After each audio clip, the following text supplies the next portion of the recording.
Habari hii inatokea jijini Arusha na ripoti ni mwandishi msomi ni Twakorumba Libabas. Shirika la Hifadhi za Taifa Tanzania TANAPA limetembelea wafungwa wa gereza kuu la Arusha na kutoa msaada wa mahitaji mbalimbali, ikiwa ni sehemu ya maadhimisho ya siku ya mwanamke duniani inayoadhimishwa mwezi Machi kila mwaka. Ziara hiyo ililenga kuonyesha mshikamano na wafungwa pamoja na kuwakumbusha kuwa wao bado ni sehemu ya jamii na wanahitaji kuthaminiwa kama watu wengine.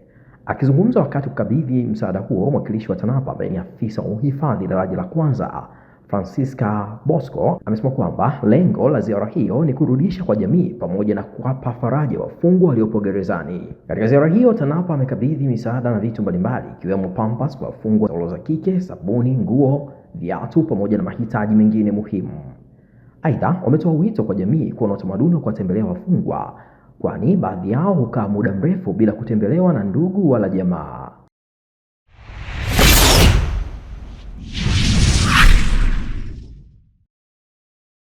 Naitwa afisa uhifadhi daraja la kwanza Francisca Bosco.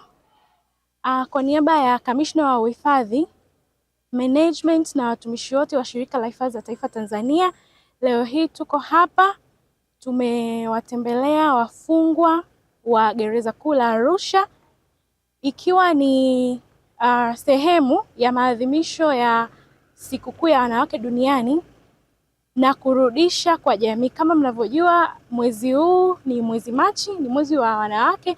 Kwa hiyo tunasherehekea sikukuu ya wanawake throughout the month. Kwa hiyo tukasema tuje hapa leo kutembelea wafungwa ambao pia ni sehemu ya jamii, na kwa kufanya hivyo tunatuma ujumbe kwa jamii kwamba wafungwa ni watu kama watu wengine, wana mahitaji kama watu wengine kama jinsi sisi tulivyo, na uwepo wao hapa magereza sio kwamba kuna kitu kinawafanya wapungukiwe kuwa wanadamu.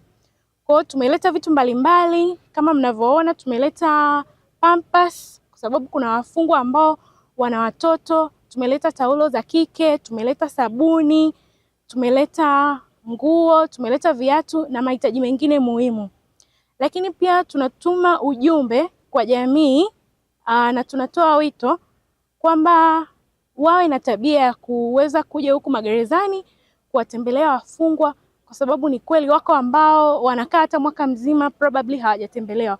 Kwa kufanya hivyo tunagusa maisha yao na tunawaonyesha kwamba na wao ni watu na hapa walipo wako tu chuoni, na siku ambao watatoka mahali hapa na kurudi kwenye jamii wataweza kuwa na mchango bora katika jamii yetu. Kwa upande wake, mkuu wa sehemu ya wafungwa wanawake katika gereza kuu la Arusha, Madamisi Masanjiri, ameshukuru TANAPA kwa kuwakumbuka wafungwa hao. Ziara hiyo imefanyika ikiwa ni sehemu ya maadhimisho ya siku ya wanawake duniani, huku wadau mbalimbali wakihimiza kuendelea kuwasaidia na kuwajali watu walioko katika mazingira magumu, wakiwemo wafungwa. Kwa majina naitwa Mrakibu Mwandamizi Martha Nchimbi, ni mkuu wa sehemu ya wanawake.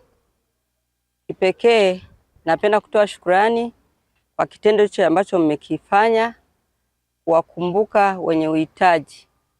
Tunawashukuru sana kuwakumbuka wafungwa na mahabusu ambao wako katika gereza letu kuu Arusha, kuwaletea zawadi hizi mbalimbali ambazo mmezitaja. Mungu awabariki kwa kile mlichokitoa, Mungu akawazidishie ili muweze kupata zaidi na zaidi. Ninawashukuru pia kwa sababu kuna sehemu nyingi za kuweza kutoa hivi vitu, lakini mliona kwamba mlete huku magereza, mkaamua kuleta magereza. Kwa hiyo naomba pia mbarikiwe sana. Ziara hiyo imefanyika ikiwa ni mwendelezo wa mwezi huu Machi ambao ni maadhimisho ya siku ya wanawake duniani. Weka komenti yako hapo chini kistaarabu. Mimi ni mwandishi msomi ni Twakorumba Libabas.